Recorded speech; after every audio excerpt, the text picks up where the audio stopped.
2021. All right.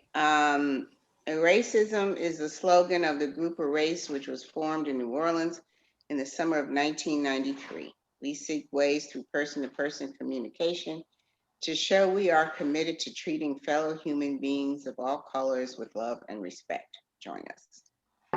Okay. My name is Nancy, and I have been with Erace since June of 2007. And I thoroughly enjoy my Saturday morning interactions and discussions. Okay, so I'm going to call on everybody to introduce themselves. State your name and a little bit about yourself. So, Phyllis, start us off. Hi, I'm Phyllis. I've been coming to Erace since 2008 and enjoy every discussion we have. Thank you, Marion. I've been participating in the Erace discussions since 1993, when the organization was first formed. I was the president of the board of directors, and now I am the merchandise person. I handle Glenn and I want to make that plain, handle the merchandise. Glad to be here. So interesting every week. Thank you, Marion. Marva. My name is Marva, and I've been attending Erace post-Katrina.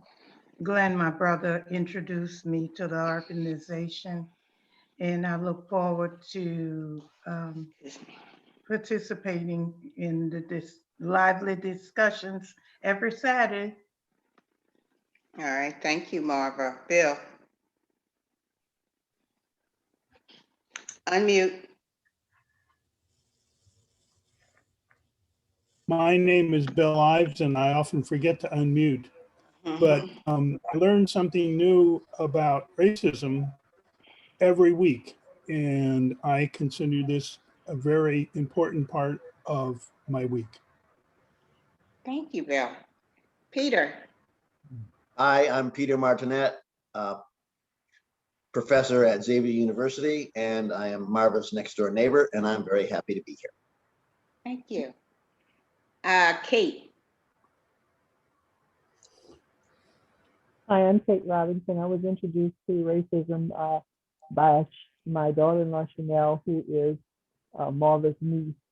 And I'm fairly new to it, and I'm grateful for the education. Brings a lot of stuff to the front for me.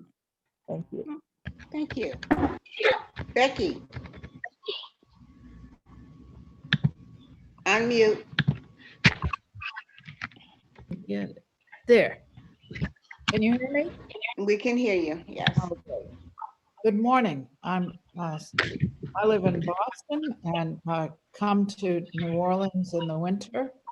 And Bill and Cindy introduced me to Erace, and I'm very glad to be here. And I think it's a very unusual gathering of people. There's a lot of exchange, and congratulate those who had the idea to do this. And it's very effective. Thank you. Thank you, Becky. Pedro. Good morning. I've been coming to Erace since Louise invited me back in this last summer.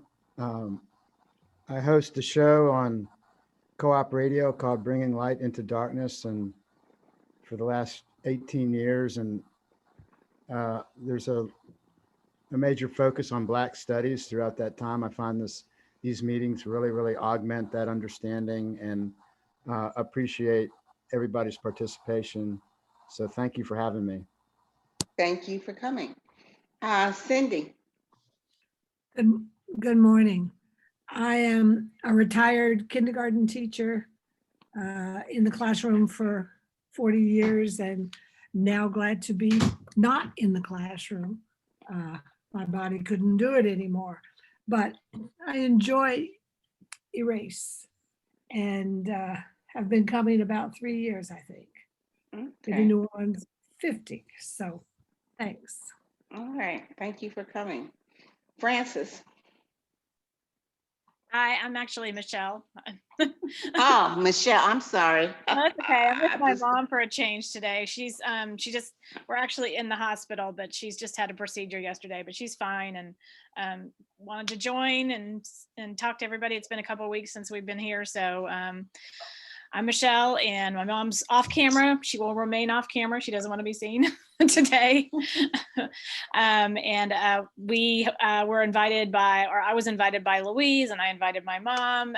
We're in Austin along with Louise and Pedro, and we've been coming since last summer. So really enjoy it. Thanks so much. All right, thank you for coming. Lynn. My name is Glenn Abdullah. Been coming to Erace since 1994. I've always found it interesting.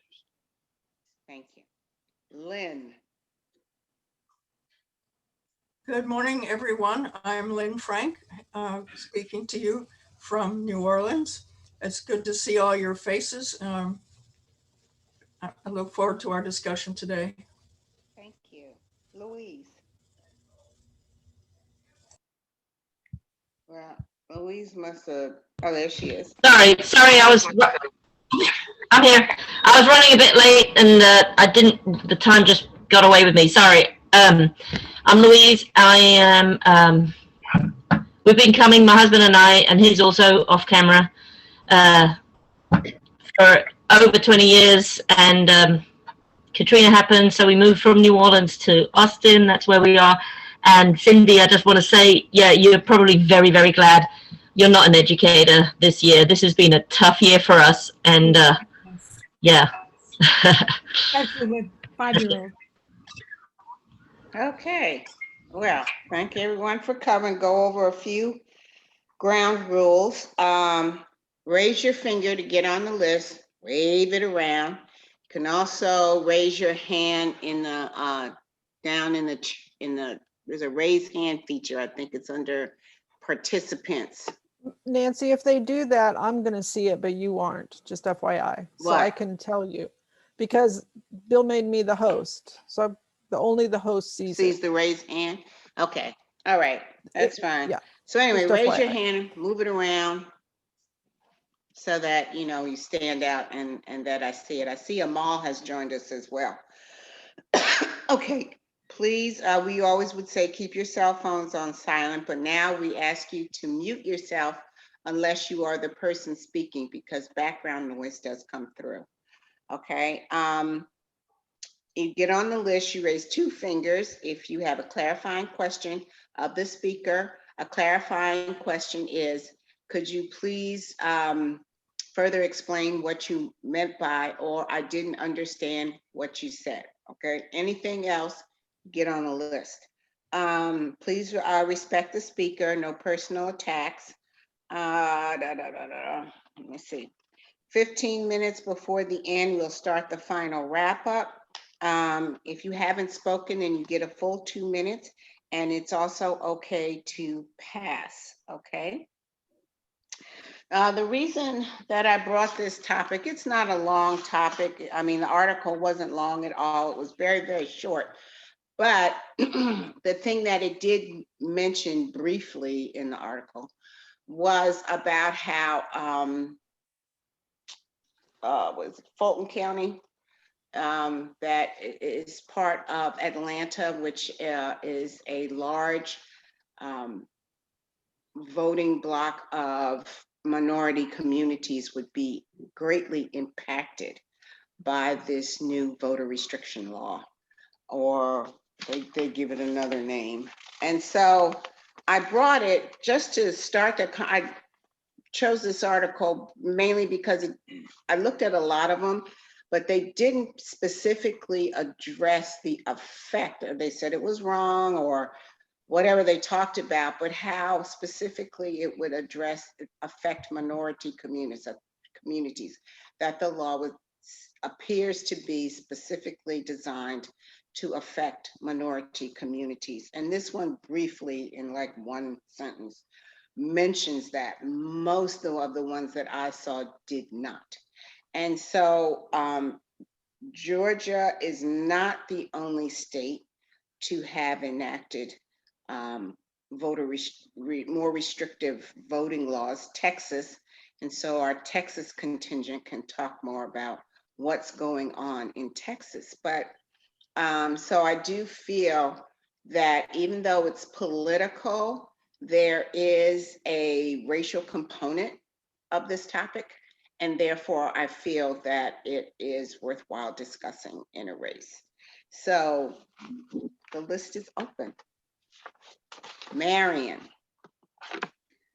In paragraph 4, at the bottom of page 1, there's a listing of some of the appalling ideas that the local officials were considering, limiting the use of drop boxes and making it a crime to approach the voters in line. Last week, it was either on CNN or MSNBC. One of the journalists said that one of the people that was involved in trying to restrict the voters was had brought before the a special committee. Let's shut the polls down at 5 o'clock. And I was so appalled. If I wanted to jump through the television screen. I said, what kind of fools and jackasses do they think people are that they would actually just sit by for that or stand by for that and think that people would not object? I just thought they had a lot of gall. You're gonna shut the polls down at 5 o'clock. How dare you? I'm telling you, this makes me want to commit physical violence. I was just so angry that this even was considered. Close the polls at 5 o'clock. That is outrageous. Okay, thank you, Marion. Bill and then Marva. Okay. I'm unmuted.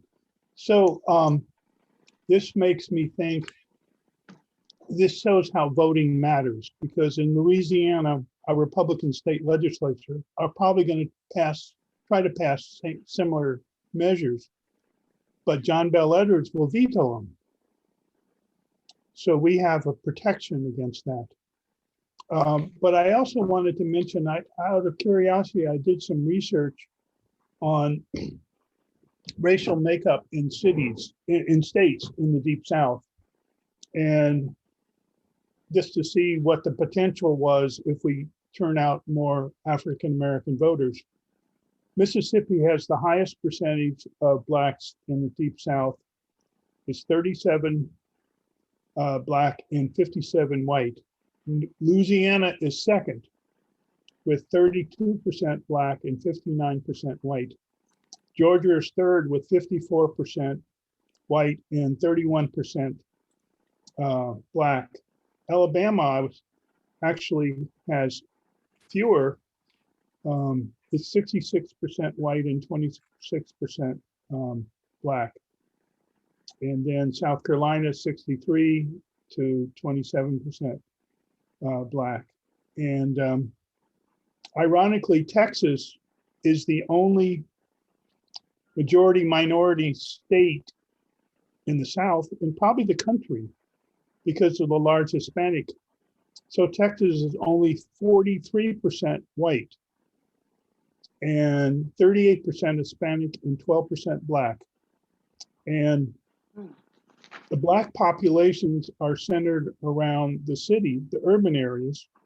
So every city in Mississippi has a Black mayor. We have a Black mayor in New Orleans. Montgomery in Alabama. Montgomery and Birmingham have Black mayors. Atlanta has a Black mayor. Bill, would you like to get back on the list? No, I kind of summarized it. Thank you. Okay. I'll get back on later. All Glenn right. has a question for me. Yes, I see that. Glenn, go ahead, unmute yourself.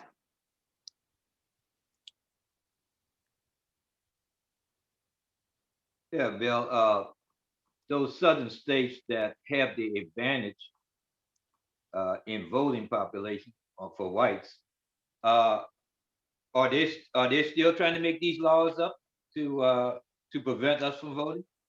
Yeah. Oh, absolutely. I mean, Georgia and Texas, Georgia did it, and Texas, Florida. yeah, and Florida as well. Florida's 55% white and 23% Hispanic and 16% Black. So they're trying to do it. And where the Republican governors, they'll pass them. But there's lawsuits against all these things. ACLU and SPLC have launched lawsuits, multiple other things, because these laws are unconstitutional. So we'll see what happens as they progress through the courts. And as I mentioned, in Louisiana, we have a Republican governor, a Democratic governor who vetoed that stuff. Phyllis has a question. So my question is, can the legislature override the governor's veto, like was recently done in Arkansas around trans Yeah, kids' two-thirds rights? majority. So that's the case in most places. So they have to get either a 2/3 or 3/4 majority to override the veto. And hopefully we have enough Democrats to prevent that from happening. Okay, thank you. Next, we have Marva, and then the list is open. Unmute yourself, and Becky.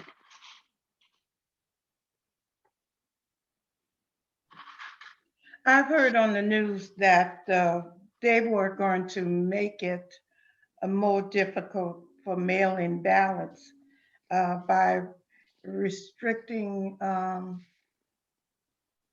the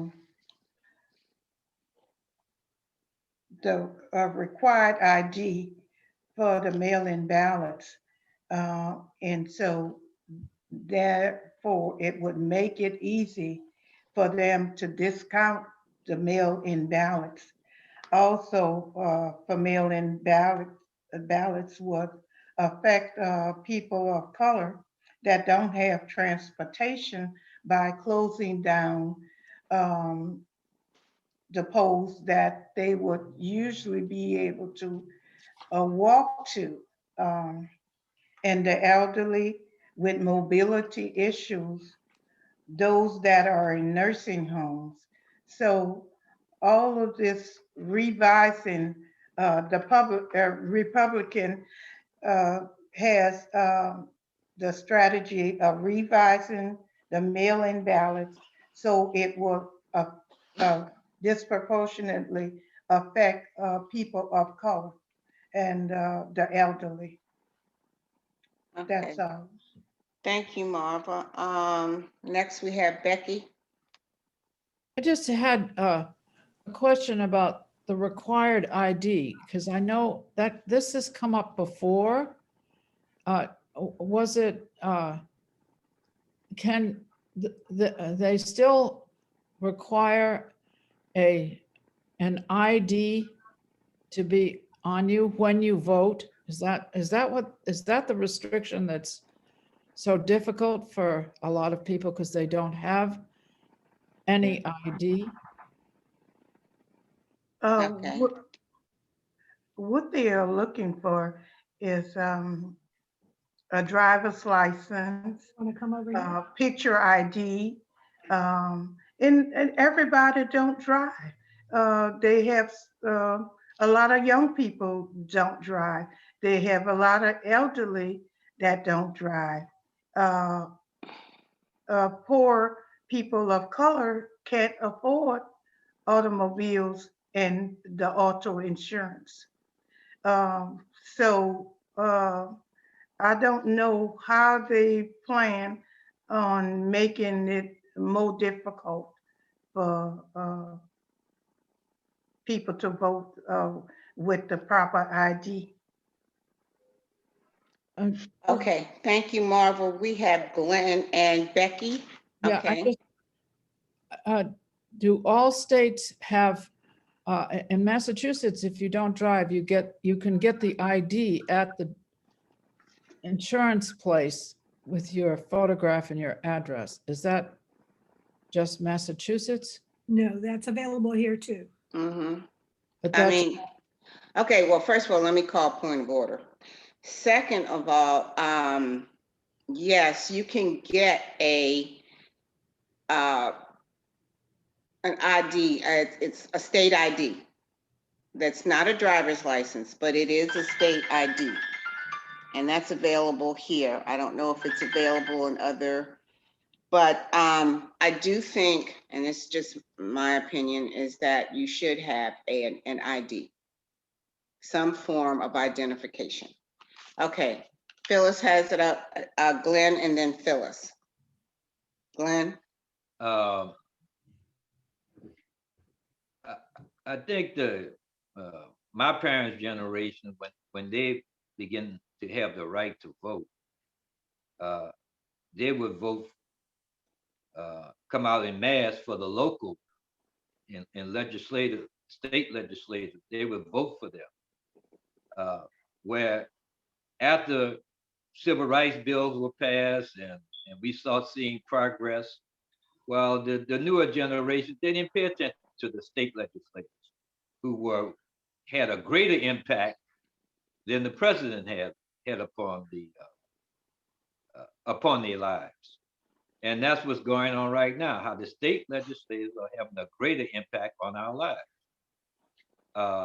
So we're gonna have, when these elections come up, hardly anybody go out to vote. When it comes for these state legislators, they hardly come out to vote. Black people don't come out. They come out in mass only for the president. And that's what's gonna have to change. That's it? Yep. Okay. Phyllis? So I believe in some places, they also make it difficult to get state IDs because, you know, they limit the places, they limit the time. They, you know, it's harder, as Marva was explaining, for people with mobility issues and people without transportation to get to some of these places.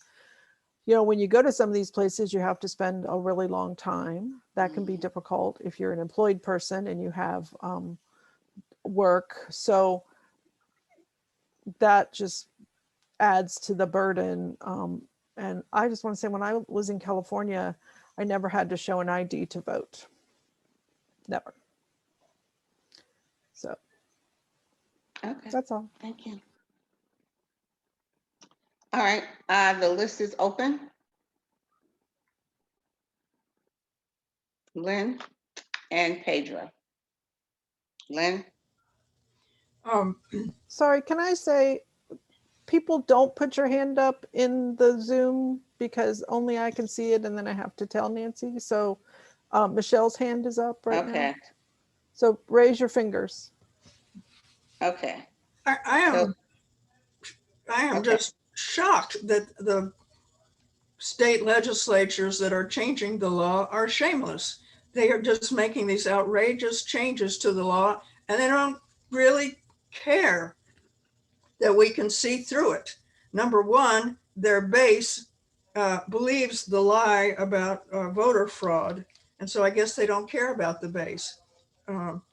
But the rest of us can see what they're doing, and it's just wrong. It's treating human beings like they don't count. It's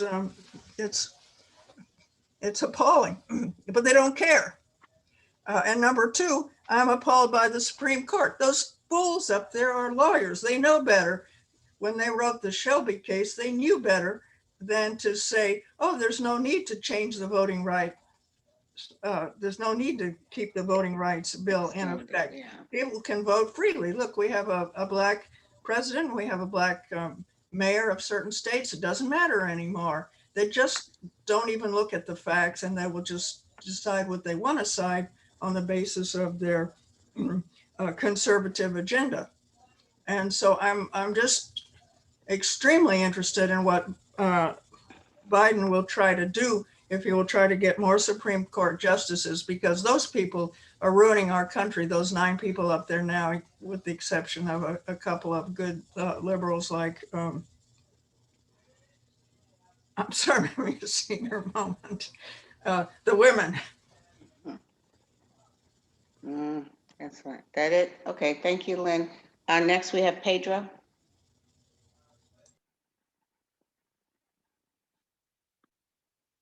Unmute Pedro. Thank you. First, I want to just wish Frances a speedy recovery. I hope she's comfortable with her daughter next to her. So, hey, I wanted to just share with you all, there is a really important group that you may not be that you may not know about it. It's called ALEC, A-L-E-C. It's the American Legislative Exchange Council. It's a secret collaboration of really big business corporations and politicians. And what they do is they ghostwrite these model bills, whether it's voting ID or whether it's other types of legislation that, you know, disempowers Cindy. people of lesser means or whatever. And so when you look at the voting ID laws, I mean, obviously the goal is to reduce the accessibility to voters and disproportionately impacts poor people. But they've done work on actually showing that these voting ID laws often come from this group ALEC.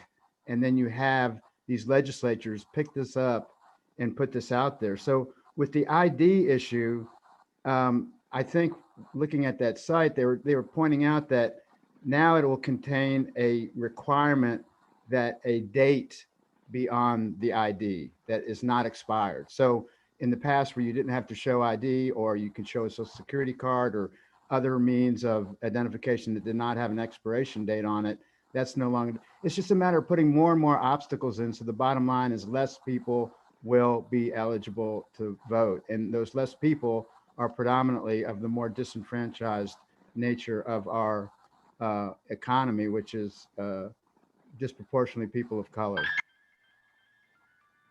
Okay, thank you, Pedro. Next, we have Michelle, we have Bill, Cindy, anybody else? Glenn, are you? A qualifying question, or maybe it's just one. Glenn, are you putting your finger up, or what are you doing? You unmute, because I can't hear you. I have one finger up. Okay, all right, so we have Michelle, Bill, Cindy, Glenn, anybody else? Phyllis. All right, Michelle. Did somebody say they have a clarifying question? I thought I heard that pop up. No? No. Okay. Okay, go ahead, Michelle. No, I just wanted to reiterate Pedro, because I didn't find out about ALEC until very recently myself, and it's a pretty scary organization. I mean, it's one of those reasons capitalism gets blamed all the time for all the chaos and problems we're in, and it's true.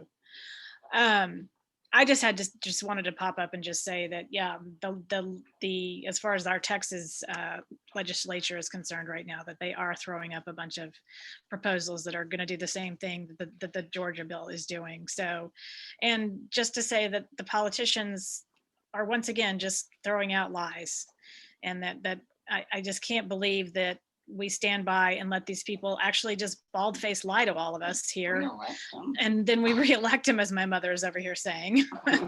It's ridiculous. But yeah, I didn't really have anything other to say than just to back up what's being said already, that we were in the midst of battles here in this state, and every election counts. We've got one coming up here in Texas at the beginning of May.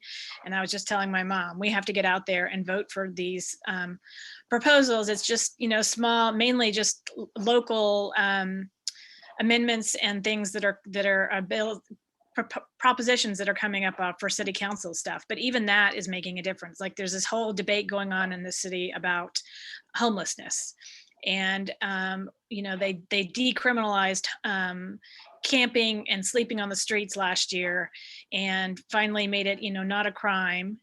And we can see the homeless population here in Austin is pretty abundant, and you can see it as you're driving down the streets here. There's a huge contingent of people. I don't know who's backing them, but they're out there wanting to reinstate this ban. And it's just ridiculous because, time and again, we're wasting money going back and forth on these things. And so I just wanted to reiterate, if you've got local elections coming up, please go out there and vote, and get all of your family members to go out there and vote. It's really All right. important at the local level too. Thank you, Michelle. Yeah. Then we have Bill. In Texas is, as I mentioned earlier, is the only state in the deep South and probably that has a majority minority population. And it's only 50%. And some of those whites like you and the other people on the call from Austin are very liberal. So that coalition makes it very possible. I think Georgia went Democratic by a whisker because Atlanta has a lot of northern white transplants, as well as a large African-American population. So I think that coalition probably did the victory there. But going back to what was said earlier, there's a poll that says 65% of Republicans believe that Biden's election was a fraud. And so the Republicans are just appealing to their base. And they know they're a minority party. They know they've said explicitly, people like Lindsey Graham and others have said, we will never win in a fair election. So we have to make elections unfair. And it's all driven by groups like ALEC and the Koch brothers, the top 1%, who want tax cuts for the super rich, which destroy our economy and are terrible for everyone. And the best way that we can boost our economy is to do things like the $15 minimum wage, which by itself is not enough, but it doubles the current minimum wage. And all that money flows that we support. I know I'm preaching to the choir. We give to people of less means. It flows right back into the economy and supercharges the economy. Whereas we give more money to the super rich, they just stash it away and invest it overseas. There was an analysis done after the George W. Bush tax cuts. Bill, do you want to get back on the list? Can I just finish this one sentence? Okay. And it showed that the amount of overseas investment, the increase in overseas investment by super rich was in direct proportion to the money they got in the George Bush tax cut. So they took the money and invested it in China and Asia, whatever. That's okay. Thank you. You have a very good point, Bill. I could go on and on and on about how the downfall in a lot of ways is to good jobs going overseas. All right. And that began in the 90s. Okay. Next we have Cindy, Glenn, and then Phyllis. Anyone else want to get on the list? Rebecca. Okay. All right, Cindy. This is very brief. Through the whole conversation up until 2 people ago, no one said Republicans are doing this. I think we all, but nobody stated that. And that needs to be absolutely clear. That it's not Democrats who are fooling around with voting rights. It's Republicans who are trying to suppress it. Enough said. Don't forget. That's all. Oh, absolutely. You're absolutely correct. Okay, we have Glenn, Phyllis, and Rebecca. Anyone else? Kate. Okay, Glenn. Yeah, well, what I find in that Georgia law with the Republicans are trying to, what they just passed.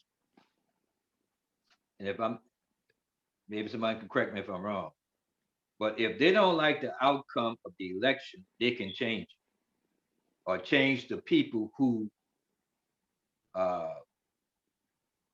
will pass with the rightful number of people who voted. So that one, for sure shouldn't get past the Supreme Court. And another thing, I don't agree with adding more Supreme Court judges. That that that's just that could be just a that's only a temporary thing that you can do to get the people in the vote the way you want them, because the next president will get in and he will put his own he'll put his Supreme Court picks in. So it's just would be an unending Bill. to where we'll maybe have even 100 Supreme Court judges. So that's it. All right, thank you. Phyllis. So yeah, I wanted to say one of the, and this kind of plays into what Glenn was saying, one of the laws that Georgia has passed is that picks the authority from the Secretary of State and gives it to the legislature to certify the election results or whatever. And I know when Georgia turned blue with the 2 senators who won, the Secretary of State, who's Republican, did everything by the book and followed the law as it was then. He does not disagree with this part of the law, as I understand. He is okay with this happening. So I think really he just didn't want to go to jail. I think that's why he played by the book. He's not the hero that some people were claiming him to be. And yeah, I think my phrase that I say all the time is if they don't cheat, they can't win, and they know it. So they find ways to cheat, even if it puts the cheating into law. It's still cheating. Absolutely. And we know who I mean by Okay, they. Marion, I got you on the list. We have Rebecca, Kate, Bill, and Marion. Anyone else? Rebecca. Well, I was wondering what you thought about the businesses that have come out. Granted, they came out after the votes had been taken on the restrictive voting, but they're opposed to it. So do you think that's real, or do you think it was on purpose? They allowed the vote and then they came out and said, we're opposed to these restrictions on voting. Okay, Phyllis can answer that question for you when it's her turn.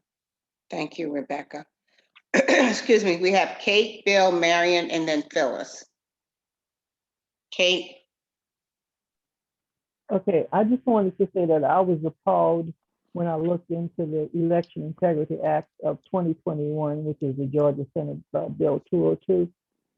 One of the things that kind of struck me was it was very evident that they were trying to keep people from voting because they were making it a crime to give people food and water for voters standing in line. And I just couldn't understand that. To me, that was geared towards them limiting the amount of places that people had to vote, and they were standing in long lines and couldn't get any really food or water. So I mean, I think there were lots of things, like she said, with the legislature, where they took the vote away from the Secretary of State, and they already controlled 2 votes on the board, and that gave them 3, which would give them the majority. That's all I wanted to say. All right, thank you, Kate. Next we have Bill, Marion, and then Phyllis. Anyone else? Okay, Lynn. And so Phyllis, you're next, and Bill, you're next. I'm sorry. Yeah, Phyllis mentioned the most egregious part of the law, although denying food and water is pretty too, but they can, Pretty bad.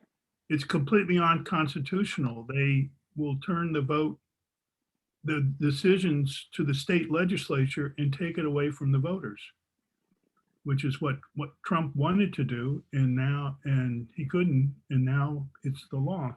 Temporarily, that's the most clearly unconstitutional part of the law. Even the conservative Supreme Court would have trouble overriding that. But one of the things that I've heard in terms of the Supreme Court, I agree with Glenn that it's problematic to increase the Supreme Court, but there's been a proposal to put term limits on the Supreme Court Yes. and to have the term limits something like 20 years or whatever, but have the term limits expire in such a way that each president only gets to nominate 2 Supreme Court judges. And so to make it fair, unlike Trump, who got 3 in 4 years, and Obama got 1 or 2 In 8 years. So I think the term limits on the Supreme Court is another way to combat this in the long term.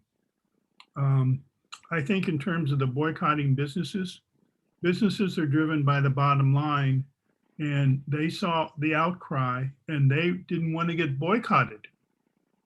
So they went after, they said, we oppose this, so they wouldn't get boycotted.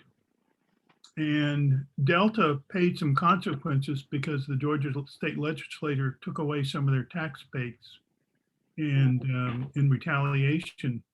But we need to keep the pressure on these businesses so they are afraid of being boycotted. Now, their opposition is just symbolic. They don't have any power, but it is symbolic, and they can turn off the donation flow to these people. That's their power. Okay, thank you, Bill. We have Marion, Phyllis, and then Lynn. Anyone else? Okay, Marion. A little while ago, Cindy reminded us that it's the Republicans that keep raising all this brouhaha.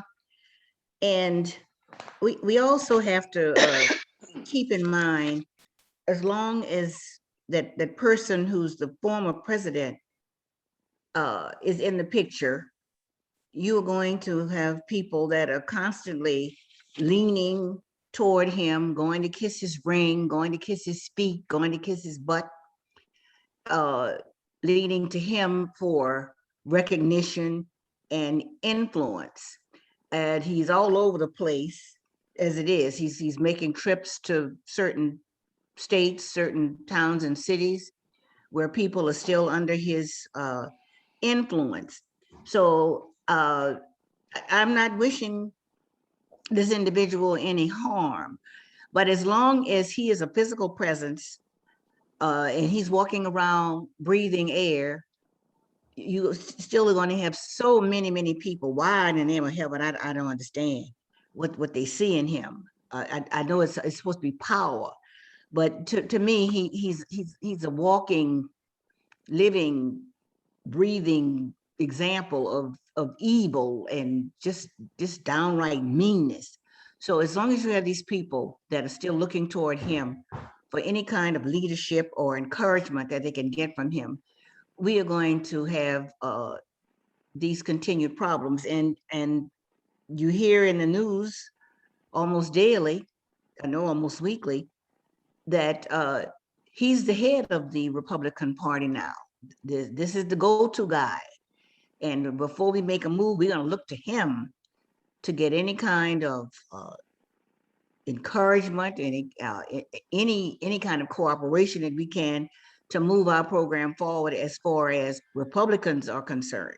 So as I said, I'm repeating myself, as long as this man's walking around breathing this nice, fresh, clean, free air, we're going to have these problems.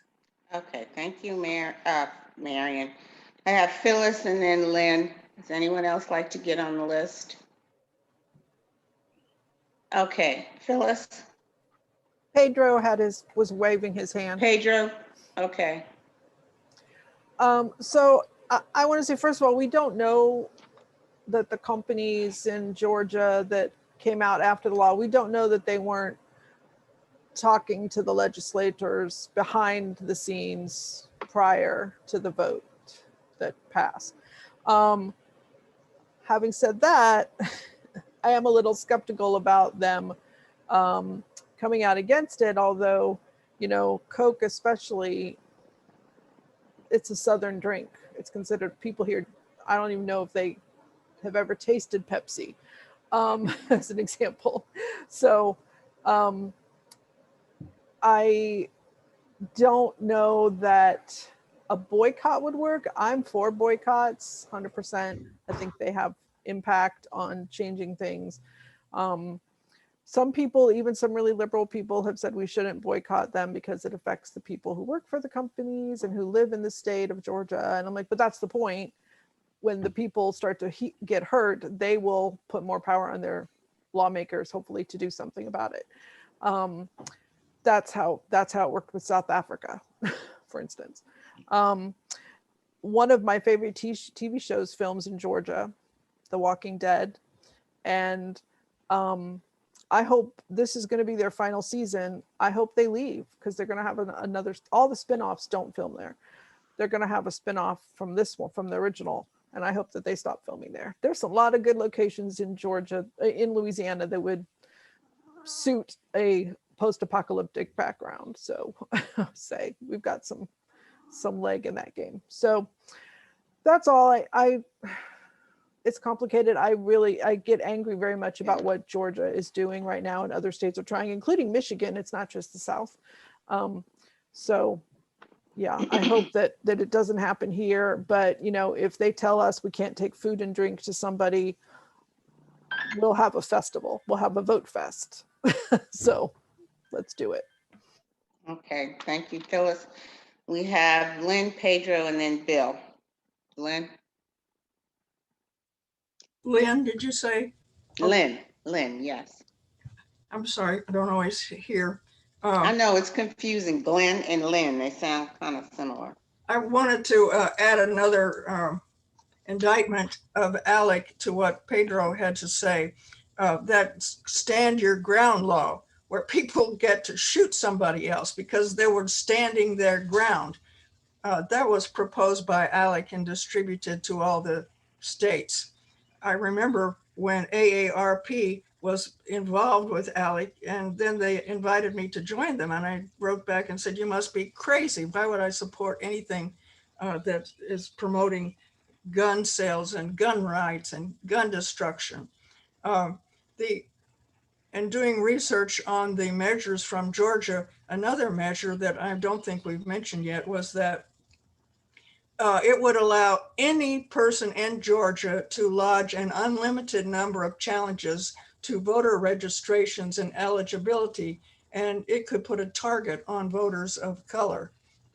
I know also the Republicans are recruiting poll watchers to intimidate people when they go to the polls. I take my hat off to the mayor of Atlanta, Ms. Bottoms, trying to promote voter education and staff training to counteract these obstructive measures. Our cities have to fight against our states because there's a definite state and urban divide. Okay, thank you, Lynn. We have Pedro and then Bill. Bill, Pedro, unmute. Okay, hey, thanks.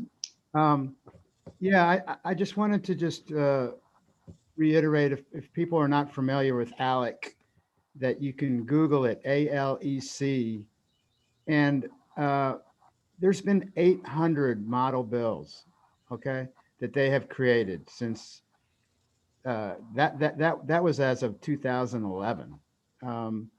These bills, again, they're created in these closed door meetings between corporations and politicians, and then they are launched into state legislative bodies, without disclosing to the public that they were drafted or voted on through this ALEC group. And it ties back into this disproportionate power of the few, and this united decision that gave such power to corporations to be people or whatever, and unlimited campaign spending and all of that. It all influences the environment, the political environment, and much of it without proper recognition and such. And so, yeah, I mean, I would just encourage people to get more fluent in the enemy side of this issue, which ALEC is, at the heart of, and is so divisive, creates such division in our country through. That was it. Thank you. Thank you, Pedro.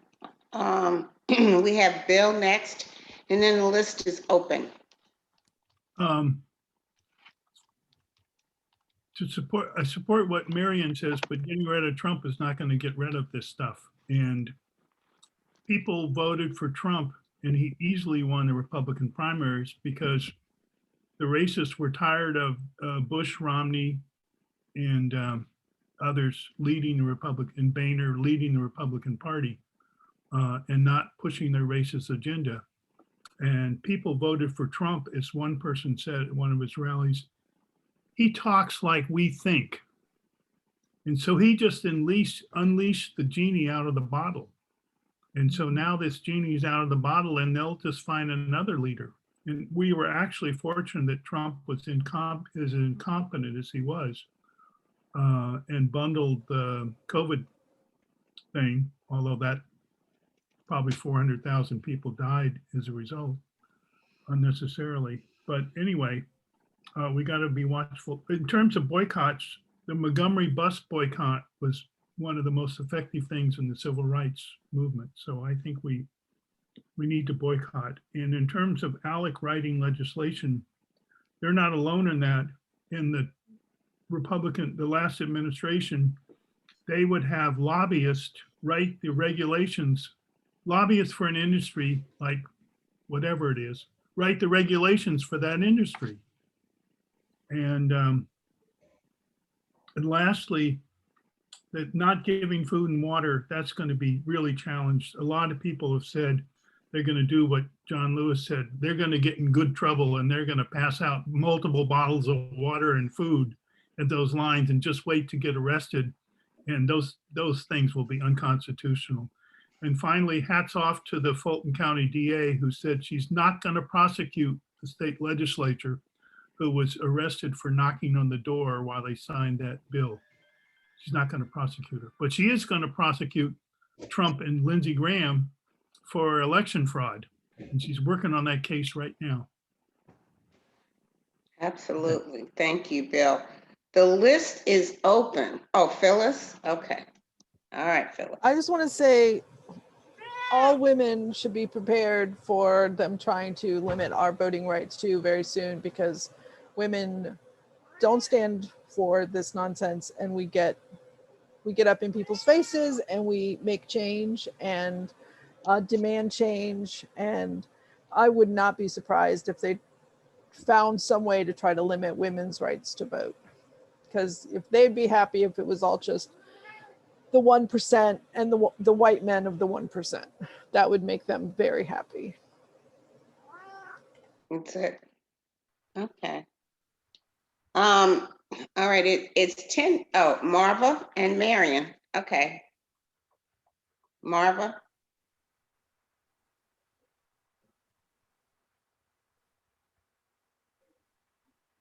Mayor Bottoms signed executive order to ensure all Atlanta residents has a right to vote by increasing more accessible ballot boxes and allowing city employees to take off 2 to 4 hours off to vote. Well, she has control over the city employees, and more city mayors should follow her example. I noticed in the city of New Orleans, we were offering Uber rides free. I don't know who started that, but the company started it, the city was going to pay for it, because the elderly took advantage of that, And we need to see more things done like that.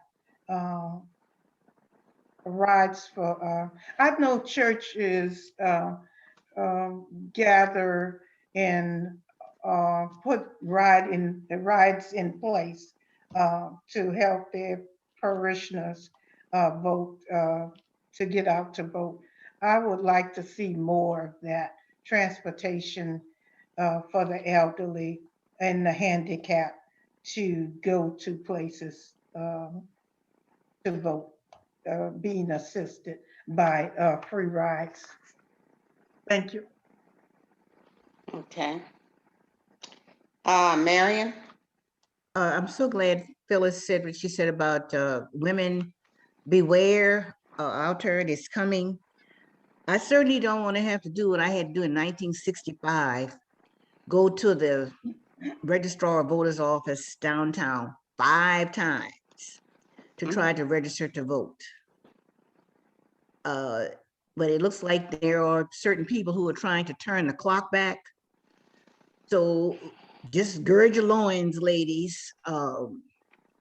We may have to really batten down the hatches, gird our loins, and do whatever it has to do in order to be able to vote. I hate to see it come to that, but we do have that element of people in our country who are trying to turn the country back 200 years, not 50 years, 200 years. So we might as well just buckle up and get ready for it, hoping it doesn't come to that. But I think this is where it's leading, where it's going to be an uphill climb to try to just go and take advantage of your right as a citizen of this country to vote. Okay, thank you, Marion. Next we have Bill. I had my two Okay. fingers up. And You have 2 fingers up, Glenn. Well, you can't see them because they off the screen for me. Yeah, So if you you got your had 2 fingers fingers stuck out up, in I front could of you. not see them. So you want to ask Marion a clarifying question? Yeah, I would. Okay, He go said, ahead. he said the women got to gird up their loins. What is a female loin? Oh, Where your uterus is. there you go. Oh, Pelvic area, your pelvic area. oh, thank you. All right, Bill.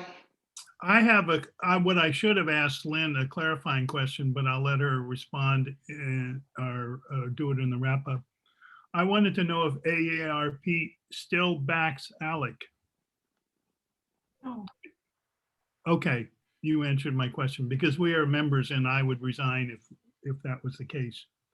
I do want to say that Michigan, like Louisiana, has a Democratic governor who will veto things coming out of the legislature. I also want to say when we're talking about get out the vote, Orleans Parish is, as we all know, is the Democratic engine of the state, including the river and Delta parishes as well. And Orleans Parish went 85% for Obama, 85% for Clinton, and gave Edwards a 100,000 vote lead coming out of Orleans Parish, and he hung on and won the state by 40,000. So getting out the vote in Orleans Parish is critical, especially for statewide elections, because we're not as big as Atlanta, so we can't have the impact that Atlanta has, but we still need to get out the vote. And thanks, Lynn, for clarifying that question about Orleans Parish. We also don't shop at Rouse's anymore, and that was our favorite grocery store because of the participation in the thing. And we miss it, but we're not going to shop there, at least for now. Okay, I've finished. Okay, thank you. All right. Anyone else? Because it's 11:02. And if no one else, Pedro, do you have your finger up? No? Okay. It's 11:02, so we could move on to the wrap up. Louise, Amal, and Peter haven't spoken, so I would go to you first to take your full 2 minutes in the wrap up. So Louise, because I know you have to leave early.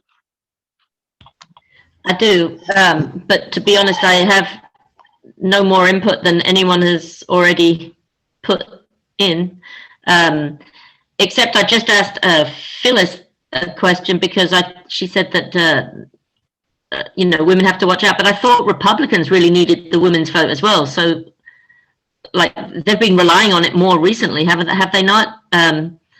So I don't know about that, and but yeah, I don't have anything else to say. Thank you. All right, well, thank you for joining us. You have a good weekend, okay? All right. Thank you, and y'all. All right, Amal? You hear me? Yes, we can hear you. Yeah, I didn't I didn't have much in nothing to put. Everybody, I was just kind of listening today and hearing everybody else's viewpoint. So I'm good All right, well, thank you for attending. Okay, all the time. Peter. Unmute.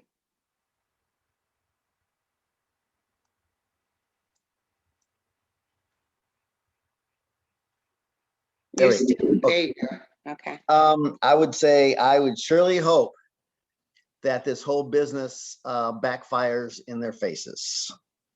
That is referring to these Republican legislators who are trying to control local politics the way they are doing. I just hope the whole thing blows up in their faces and they will live to regret what they are the means by which their attempts fail. I would just think things like this would just mobilize these populations even to an even greater level to get out there and persuade people to go vote, whatever it takes. And that's what I would like to see.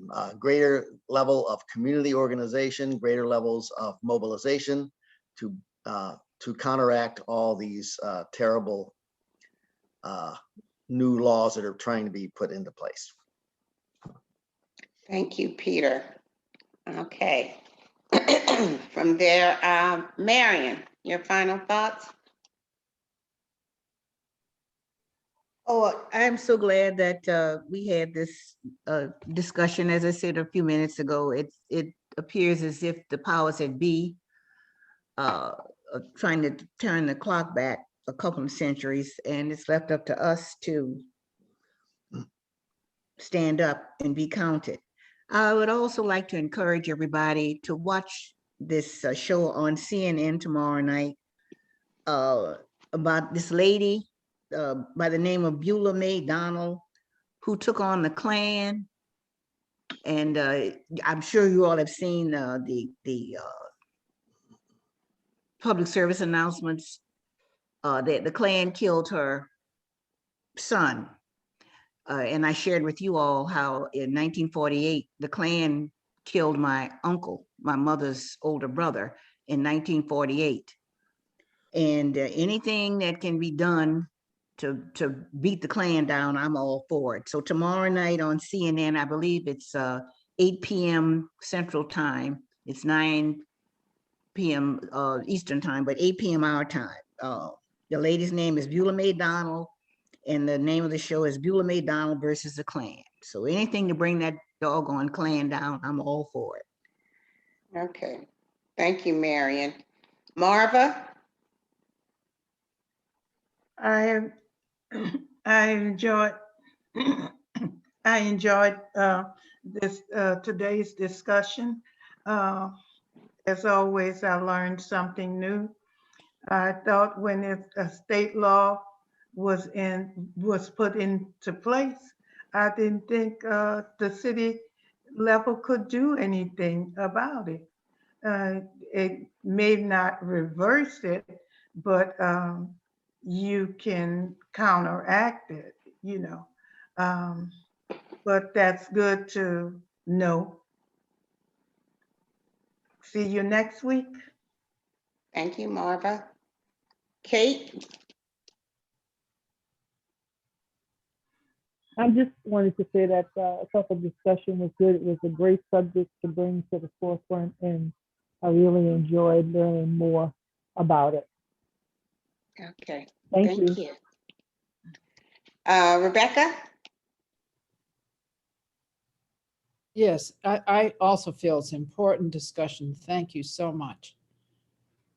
Okay. All right, Pedro? Yeah, I just wanted to say that I really appreciated Phyllis's remark. If they don't cheat, they cannot win.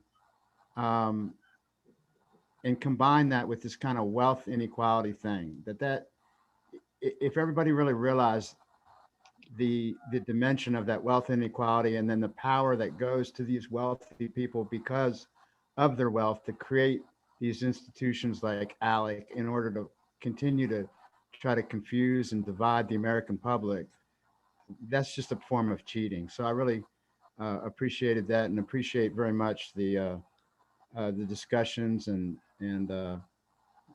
Marv, I'm sorry about the I think it was I'm sorry, it might have been Marion about the KKK loss. Yeah, you read about it, but to actually hear people talk about Thank you, actually losing Pedro. a family member is just unconscionably painful or at least should be. So my regrets, and Thank you. have a great week. Thank you, Pedro. Cindy? Unmute.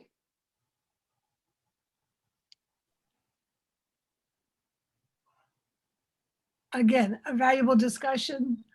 The most important thing is to get everybody out to vote, because if only half of us go, and some of the numbers are frighteningly low, if we all vote and you talk to your friends and you talk to your family, we can make a difference. But we got to go, got to do it. Thanks. Thank you. Bill?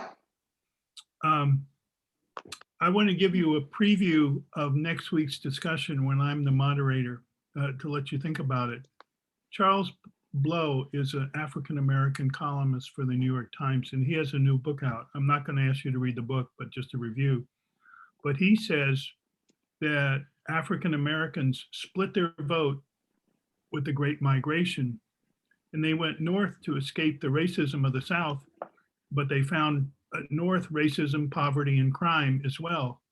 And he's saying they should reverse it. And if enough Blacks come back to Mississippi, Alabama, Louisiana, Georgia, that those states in the Deep South will become the center of true African-American political power. Now, I see pros and cons to that. That's why I wanted to introduce his discussion. I'm not going to share my opinion now, but I just wanted you to think about that concept. And there's a mischievous part of me that says, well, those crackers in Mississippi are going to be really pissed when Blacks control the state. But the political power of that for jobs, for income, Development. equity, economic development, all those things, if African Americans control the Deep South, it could really transform the area and transform the country because it would be a reliable source of Democratic votes. Anyway, think about that. Okay. It's next week's topic. Thank you, Bill. Michelle? To say. Oh, my mom wants to say something. Thank you, Pedro, for your well wishes. And yes, my Michelle is a lot of help and comfort. And she's a great person. We enjoyed being part of the conversation again today. So thank you so much for having us. And everybody that's got an election coming up, get out and get the vote out. We need to spread the word too to all of our friends and family to do the same thing, just like Cindy said. So it was good seeing everybody. And I look forward to the discussion next week. That sounds, Charles Blow is a great columnist. I enjoy, my mom and I both enjoy reading his columns in the New York Times. So he's a great thinker. And if we raise up the ones at the bottom, everybody gets rose up too at the same time. So we got to remind people of that. I don't think people understand that concept. So Thanks, Okay, everyone. Have a great weekend. you too. Thank you. Lynn. Thank you, Nancy, for a good article, and thanks everyone for a good discussion. It was very insightful and really critical for our times. I hope Francie feels better. Take care, everyone. Have a good week. Oh, thank you, Lynn. Glenn. Yes, all what's going on in the politics today, it's good to know about it. It's like a body having a cancer that's hitting, and you don't know how bad it is until you start feeling it. So I'm glad that we're feeling it now, so that we can do something, can treat the ailment. Thank you. Thank you, Glenn. Phyllis. Save the best for last, huh? I wanted to say this was a good topic. I didn't really know about ALEC. I appreciate knowing about that. I'll look more into it. And I really hope that Texas puts that certain Cancun tourist out of office the next time he's up for election. Because, I mean, you could drill for oil on that man. He is slimy. So thank you, Nancy, for the topic. And look forward to next week, too. Charles Blow is actually a native of Louisiana. So that'll be interesting. Okay. Well, normally I would just say thank you all for coming, but this time I do have a few things that I wanted to comment on. I was listening to something yesterday. Speaking of turning over the Georgia, the law also includes that, I think Arizona put this law into effect too. If they don't like the outcome of the election, that the legislature can change it. Okay. So Georgia has that in place, but Arizona also has it in place. So how many other states you think will attempt to try to do the same thing? And in relation to that, that is no different. And this is what I heard, the original sin, the Electoral College. Okay. I mean, because that is exactly what they have done in two elections that they've overturned the popular vote for the Electoral College to what they decided that they wanted the country to have as a leader. So the other thing is, I wanted to talk about the Supreme Court, and we brought that up somewhat. The Supreme Court, I don't remember when they did it. I believe it was sometime in the 90s when they decided, corporations used to not be able to make political donations. And I do believe at some time in the 90s, the Supreme Court changed that and said that they could. And that was the beginning of what we see now. All right, all these things that happened, you mentioned jobs that people could do with a high school education being sent overseas by companies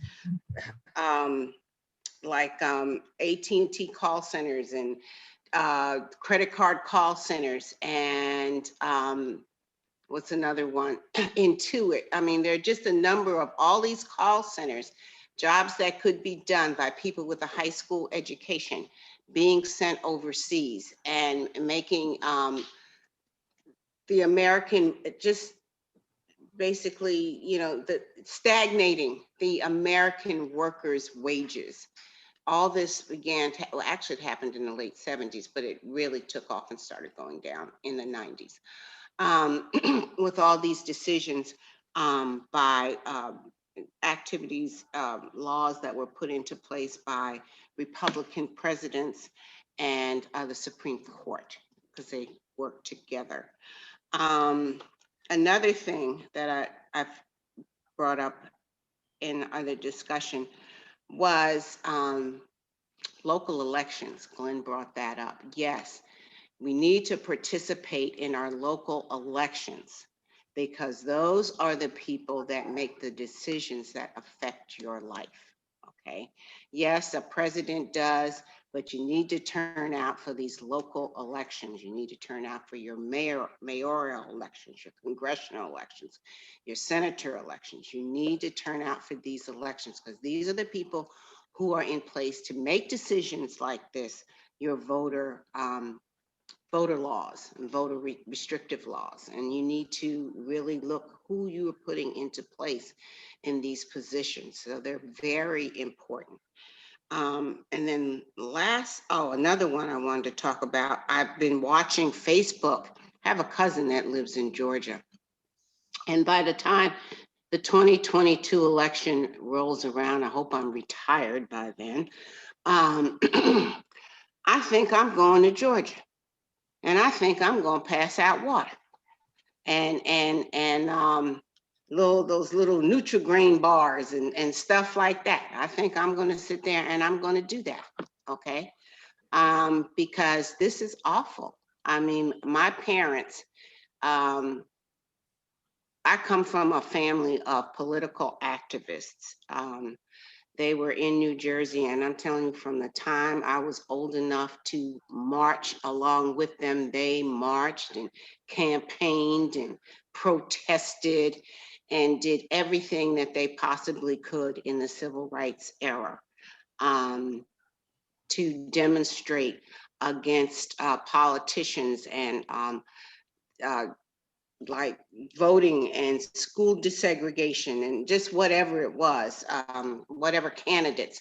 I mean, we went door to door. We passed out flyers. We picked up people and took them to the polls. We did everything like that. So I think at this particular point in time, I think I might go to Georgia if I'm able to and pass out water. And I see groups on Facebook organizing to do that. So I think I'm going to join that and do it. I've never been to jail. I don't know how this is going to work out, but we're going to see. Okay. And then the last thing that I want to talk about, and this may cause some controversy, is about the ID. You have to have ID to go to the doctor. When you go to the doctor, don't they ask you for ID? Mhm. They do. Yeah. So you got to have ID to go to the doctor. So why do you not have ID to go to the polls?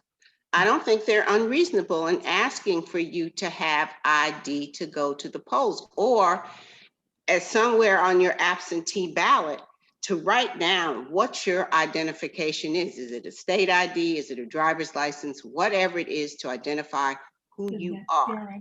You cannot. I use software. When I do taxes, you have to have ID. It will not, with professional software, it will not transmit without current ID. Why? Because there is fraud. There is so much fraud going on with people sending in false tax returns that you have to have an accompanying ID to match that social security number. So it's not, I don't think it's unreasonable to ask for. Okay, Pedro, I saw you had your, oh, by the way, the next meeting is April 17th, as you know, Bill is facilitating. Pedro, you had your finger up. Did you want to say something? No, I just wanted to ask you that I don't have a problem with ID being required. I think it's just this legislation, its intent is to create forms of ID that are more difficult to meet and therefore limit the access to the voting for poorer people, and that the in that deal when they're creating these barriers, the overall result is that less people will vote. And finally, there is no voter fraud. I mean, there's no instances, No. and therefore, they're using. I mean, with tax fraud, obviously there is. So why create an extra hurdle when there's not a problem? That type. Well, no, there's not. But I just believe that. I mean, you have to produce ID to go to a doctor. I don't see why you shouldn't have to produce ID. What is the stretch to produce ID when you go to vote? Now, In that, because of that, there was North Dakota or South Dakota or whatever, they said you couldn't use a PO box as a address, and disqualified Native Americans who they wouldn't give a street address to.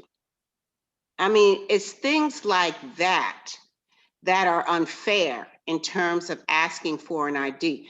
And as far as Keisha, Mayor Bottoms, okay, probably part of her initiative should be to make sure that people have IDs. I mean, it's one thing to take them to the poll, but it's also one thing to educate people at what time the polls are open, where the polls are open, make sure you go to the correct polling place, but also we're going to help you get an ID. Yes, Becky, I think we're having a post. I want to change the subject just for a second. Because I acknowledge our regrets and sorrow for Marion's loss. I was shocked to learn that her uncle was killed by the Klan. And I meant to say something in senior moment I forgot when I was doing my wrap up. So we feel for your loss. And Thank you. I wanted to say that. Thank you, Bill. Nancy, Peter was waving his finger throughout the wrap up. Oh, goodness. Peter, did you want to say something? Just very quickly, demographic trends are against the Republicans. Oh, yeah. And they are scared. They're running scared here. So let's just keep that in mind, because they realize this might be their last hurrah with respect to controlling elections. And the other thing I wanted to mention was I like the idea of going to Georgia to hand out water. That's an old, tried and true method of protest. It's called civil disobedience, and that's what won the civil rights struggle in the first place. So I'm all for acts like that. Let's teach our younger generations a little bit more about civil disobedience. Thank you, Peter. Yeah. Becky, Okay, I wanted to talk about the water and the nutrition bars. So in Massachusetts, I don't think you can hand out water and nutrition bars, but there's a certain distance, like a quarter of a block. Mm-hmm. And you just have a quarter of a block between the line and where the water and the nutrition bars are. So I wondered if even you could do that, is to set up water and food just a certain modest distance away from the line, and people would walk there and get it. I think that is actually what we do. You're not allowed to hand out the water because you're not allowed to go to somebody in line and tell them who to vote for. No, you aren't. You aren't. And that's why when you see the workers or the volunteers, like here, there's a polling place right down the street from my house. Well, you don't see any sign carriers or anything like that in front of the library where the polling place is. They're not there. They're at the corner of Lapalco and Manhattan, which is probably about a quarter mile away. Yeah. And that's where you see all the signs and everything where the campaign workers are campaigning with their signs and so forth. And Yeah, ours can be a little closer than that, but you can't actually hand something personal. no, you can't do that. So, but I mean, I think that there is a way around it. If they're walking, you set up a station so far away from the poll and you pass out water and nutrition bars as they're going to the poll. Yes, And that'll give it be to them. fine. Just Yeah. give it to them. Yeah. Yes, ma'am. And Mary.